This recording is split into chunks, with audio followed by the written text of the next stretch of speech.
Okay, Eddie. Okay. You ready? I'm totally ready. Oh, I can't do the intro today. You can't do the intro today. Why not? If there's no comics authority code in the book, we don't have an intro. What a very sedated, different start today. Why don't you explain to everybody why there's no comics authority code symbol, and then maybe they can understand. All right, everybody.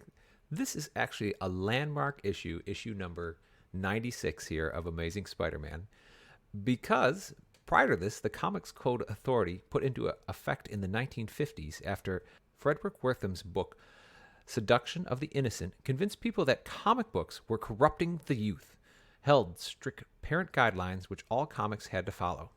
Aside from the basic violence and language restrictions, there were lots of weird arbitrary stuff like no vampires or werewolves, and the issue could never end with the villain winning, which made cliffhangers very tricky.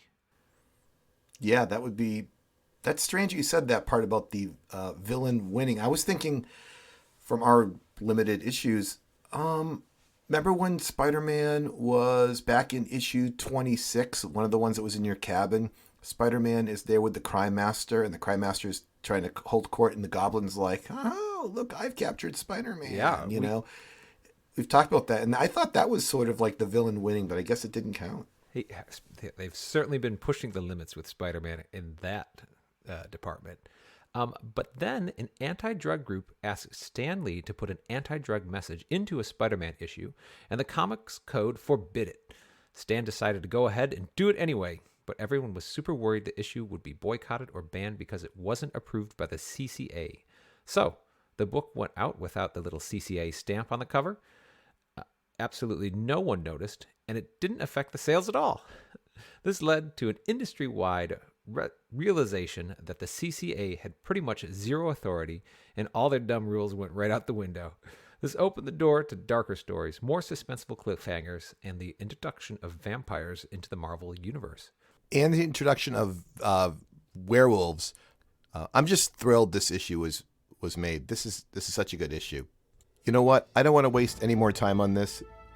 Eddie, this is an amazing issue, a landmark issue. The removal of the Comics Code Authority changes Marvel's direction, the direction of all comics everywhere. This is a great story with a lot of hidden innuendos and mixed messages, and it's just so good. I'm so excited to talk about it. So without further ado, Eddie, go ahead and hit us with your summary.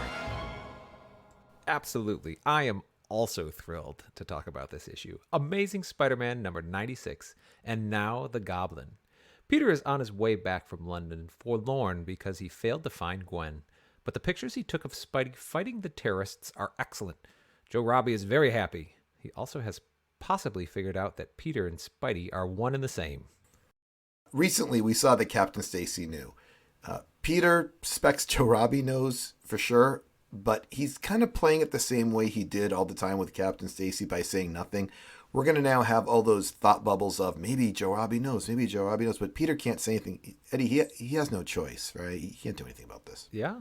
Peter bumps into Harry, who cajoles him into taking a job his father offered him and makes sure he'll attend MJ's big show that night. With much trepidation, Peter goes to see Norman, whose doctor has recently reminded him not to think about crime or superheroes or the reports of Spider-Man. Although Peter vaguely reminds Norman of someone, Mr. Osborn happily hires Peter part-time and invites him to go see MJ's show. I'm turning right now to the final panel of page 7. I don't know if you have that handy, but it sums up this trepidation perfectly. The lights on half of his face, and he's just looking afraid, and someone saying, "It's strange." Of course, this is Mr. Osborn talking. "You always seem to remind me of someone, but I don't know who. Oh, well, it's probably my imagination." And like you could see, he's like so stressed out about having to be around this guy. Good thing he's not going to be working with him. But the issue doesn't want to be serious all the time. So Eddie, they have some super fun with Aunt May in her brief appearance. And if you allow me to read the 3 panels at the end of page 8 for the listeners, it's Aunt May and Peter, and Miss Watson does have one line in there as well. "Aunt May and Mrs. Watson, what brings you downtown?" Anna convinced me that I should get out more, so we're off to a show. We're going to see Hair. Hair? But it might be a little too far out for you. I mean, look, it's not exactly rated G. Honestly, Peter, you're so old-fashioned. You should really be more hep. You mean hip? Well, whatever you call it. Oh, Anna is teaching me to be a slinger. Brilliant writing. Brilliant writing. Wow. I don't know. I mean, sometimes she does some terribly goofy stuff, but I thought this was very important in a very serious issue. Yes. When none of the characters can really be making jokes. Who can? Aunt May can always come in for a laugh. Yes, very appropriate. And Hair, I've played the show Hair before, James B. Do you know that at the end of the first act, everyone takes their clothing off? I did not know that. Extremely controversial at the time that it came out. Because I did play an authentic version of Hair. All the actors and actresses were naked at the end of the first act. So it's super funny to see that Aunt May is going to see Hair. Well, I'm telling you, from what I've just heard about the show and what you've just told me, I don't think we should have had an intro. The Comics Code Authority does not approve this podcast.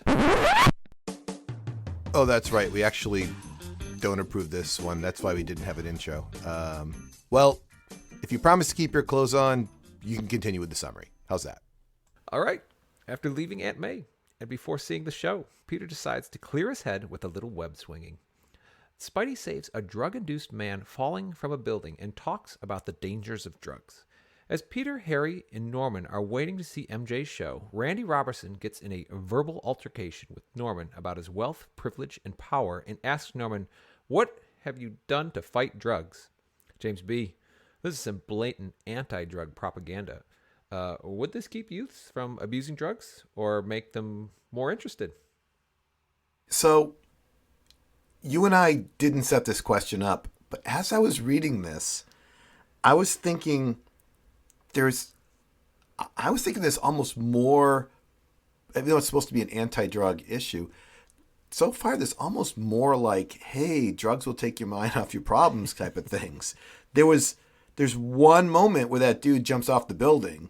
Yes. But other than that, there hasn't really been too much of like why you shouldn't do drugs. I mean, obviously we're going to get there, but it was weird. I was thinking about as if I was reading this as a kid, would I have had an opinion? And I don't know. I think it's a little wishy-washy. What do you think? I think that, the junkie who's up on top of the building talking about seeing lions and flying like a bird is something of a curiosity to a young mind. And besides, this issue might be actually encouraging or not discouraging children from or young people from doing drugs. This conversation that Randy has with Norman is a really fascinating one, particularly the junkie who's on top of the building is a black man. And I was like, Stan, you're falling into a narrative. But then when Randy shows up, I mean, he says this line, he goes, man, this drug scene really bugs me. Everybody figures it's the black man's bag, but it ain't. We're the ones who hate it the most. And it's really wonderful that Stan, brings Randy into this situation to really clearly state that this perception of drugs and black people is incorrect. Well, why don't you wrap up this first comic, because we have a whole second comic to talk about as well. Yeah. MJ stuns the crowd and receives a standing ovation. Norman is acting strange, and Peter sticks around to follow him. Peter suspects Norman had a nefarious reason to open a door in the theater. He doubles back, and behind the door finds... Parker, you dare come here? Well, I can promise you this. You'll never leave alive. The Green Goblin. All right. This is a great issue. Bigger news. Goblin returns. MJ's hitting on Peter. Peter finally takes a science job. What do you think? Biggest news. I think MJ hitting on Peter is more common than not. Goblin returning is a big problem. But I am so glad that Peter has finally taken a job using his skills that hopefully he would be rewarded for with lots of monetary compensation. Now I'm taking the job. That is the correct answer. Biggest news is Peter takes a science job. That's huge, and I'm sure it's going to work out great for him at Osborn Laboratories. Go ahead and tell us what happens in the next of our 2 issues, which also, by the way, does not have the Comics Code Authority or what's it called? The Comics Code Authority. You are correct, James B. Amazing Spider-Man 97, In the Grip of the Goblin. The Goblin is back and battling Spidey. He opens a hallucinogenic pumpkin, which promptly gasses Spidey. More gas problems for Spidey here. We know he has a history of being gassed by villains, but I think it's more interesting that a hallucinogenic pumpkin appears in this particular fight scene because to a Spidey-phile, someone who's read a lot of Spider-Man, we would remember that a hallucinogenic pumpkin actually solves Norman Osborn's mental illness and problems, makes him forget that he's the Green Goblin, and also helps Peter. And so I want to say here, James B., that Stan's saying drugs are bad, but for his hardcore fans who have read all the Spideys, he might be saying there's a beneficial side effect to some drugs. So you think that because he's shown in the past that the drugs made the Goblin get amnesia? Yes. That drugs are okay? Yeah. Well, I think the hallucinogenic pumpkin helped Norman in a huge way. He didn't have his problems afterwards. So, so your argument is that drugs are good because it helps people who have a bad thing going on forget their problems, which is what drugs are. My argument is that drugs are not always bad in some situations because they haven't always been bad in Spider-Man. Right. And that this is, very clearly juxtaposed against this idea that drugs are bad, don't do them in this magazine. Some drugs are legal today, right? You can buy medicinal marijuana, right? Right. So is this like the beginning of the medicinal marijuana? Like Stan Lee saw this, 50 years ago, hey, maybe we should have little smoking marijuana bombs. I think Stan Lee was very well aware of the psychedelic drug movement that was going on in the late 60s here and still in this vintage too. And there was a lot of people, who were arguing that these drugs, everyone should take an LSD trip and really release their inner mind. By the way, this is LSD, the one that it doesn't say it specifically, but Harry's taking LSD in this, if you didn't know that. Yeah. Well, there's a whole movement, what's his name? Richard Geary, who was at Harvard, did all these studies about the benefits of LSD and mental illness, and he got kicked out. But how about the line, once they remove its little head plug? You think that's important? Not particularly. I actually disagree with you. Really? Maybe he's trying to send you a message saying hey, this will release your mind. This will help your head. Yeah. Well, okay. All right. Well, yeah. I mean, a parent or a politician would read this magazine, and I think they very clearly would be great anti-drug message, all throughout. But Stan is writing in such a clever way here because he's appeasing those people, and he's also sending a message to people who have read a lot of Spider-Man. I don't think he's sending a message that says drugs are okay, though, in this part. I disagree with you there. I don't think that's what he's saying.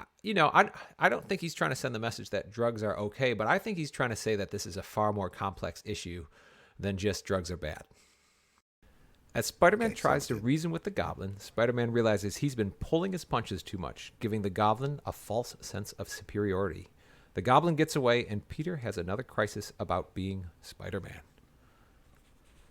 I think the Goblin has a really good line on the top of page 4, and I can picture it as if it was in the No Way Home movie, and it would be with Tom Holland and William Dafoe, and he's like, Goblin, listen to me, we have to talk, you're sick and I want to help you. And he's like, fine, I want to help you too, to an early grave. Great line. So good writing again. All right, finish this one up for us. Back at his apartment, Harry gets irritated with Peter for not stopping MJ's advances. Peter and Harry run into MJ, who make more advances towards Peter. In an alley, Harry has sold some drugs.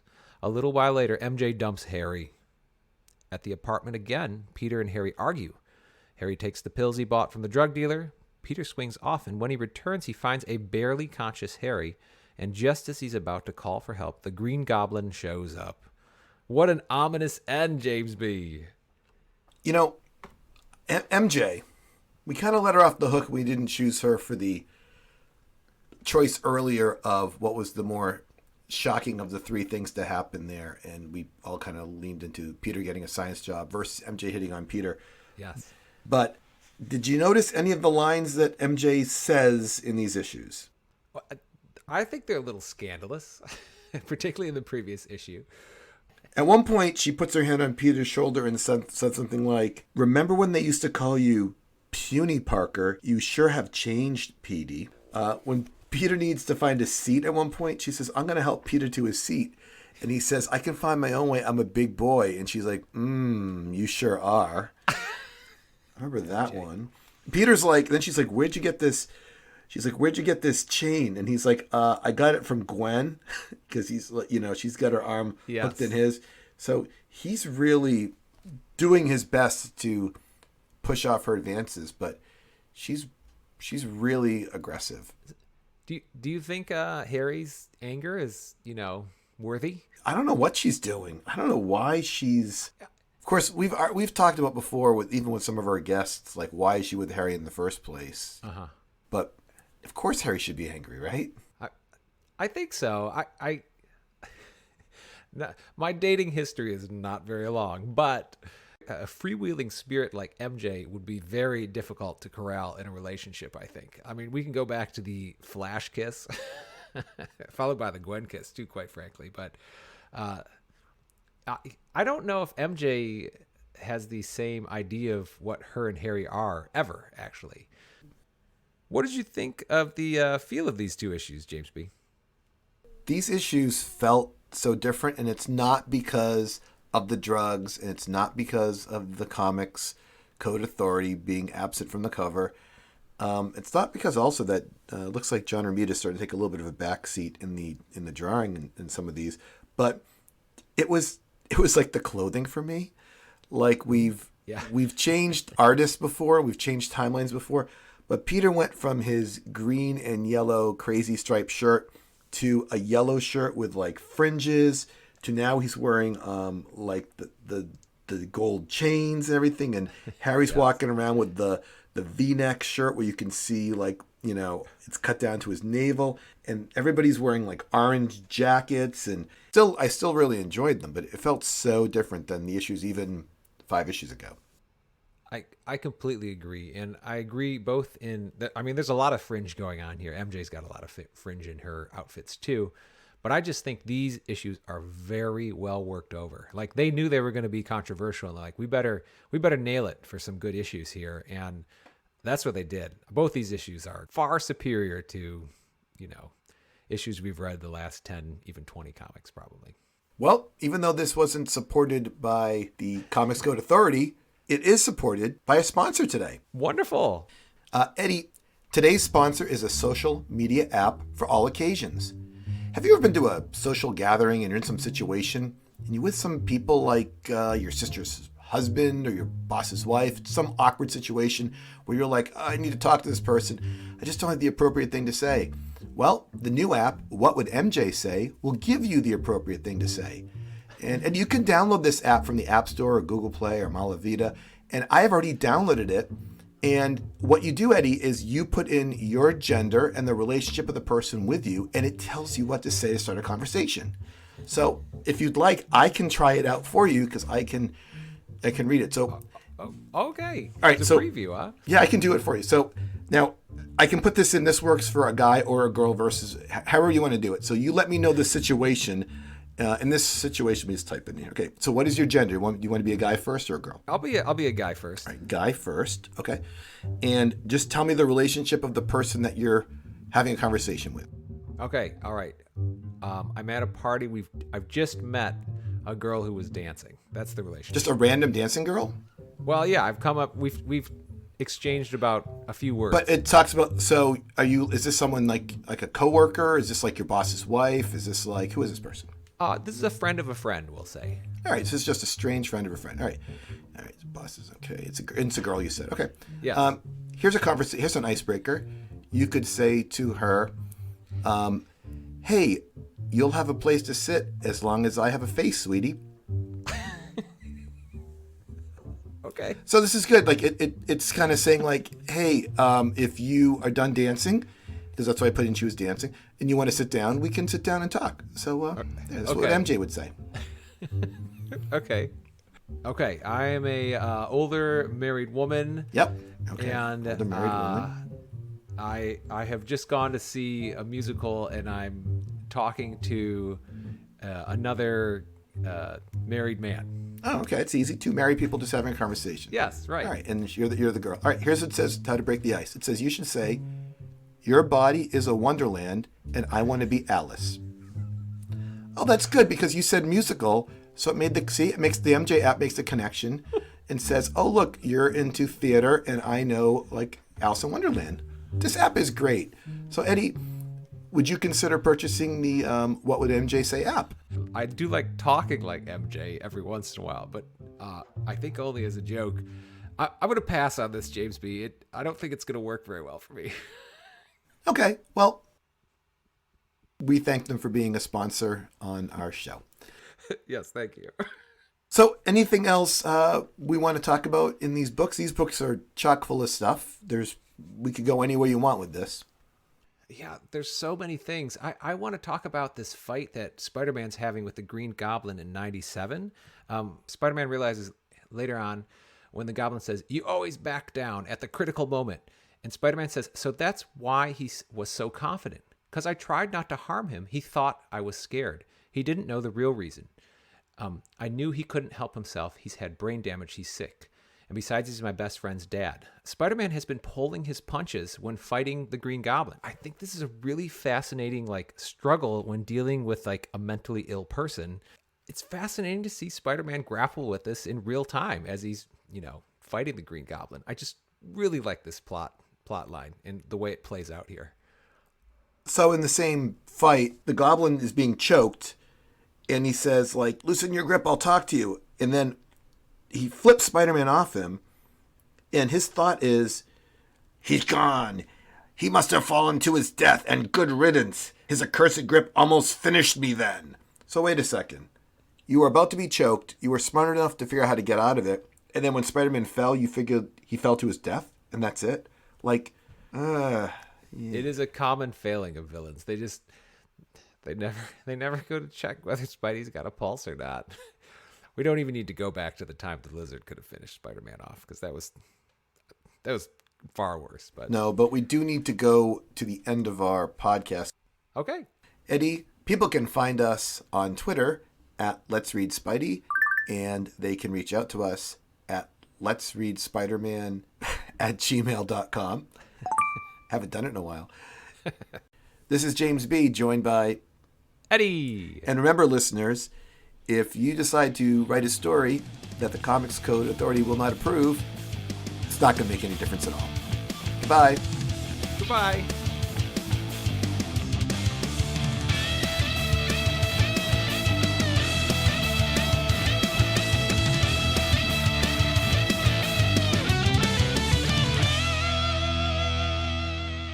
I think there's lines in here, too, that are confusing this whole storyline, like where the Goblin says, "You should have known the Goblin would never use anything as crude as explosives." I'm like, the Goblin's always using explosives. Yes. And Eddie, I'd like to go back and give you a quote from you. All right.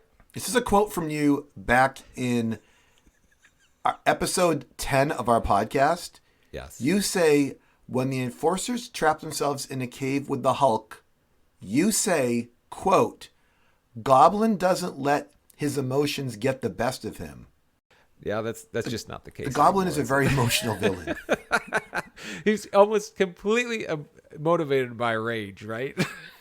It's okay. There are mistakes that happen when I start in the beginning too. But speaking of rage and emotions, didn't you want to talk about something that the Randy Roberts talking to Norman section? We're the ones who hate it the most. It's where Randy says, everyone figures it's the black man's bag, but it ain't. We're the ones who hate it the most. And then Norman Osborn says, don't look at me, son. I know where it's at. There's no way Norman Osborn is saying that like that in real life. I know where it's at. Norman, no. A middle-aged man in 1971.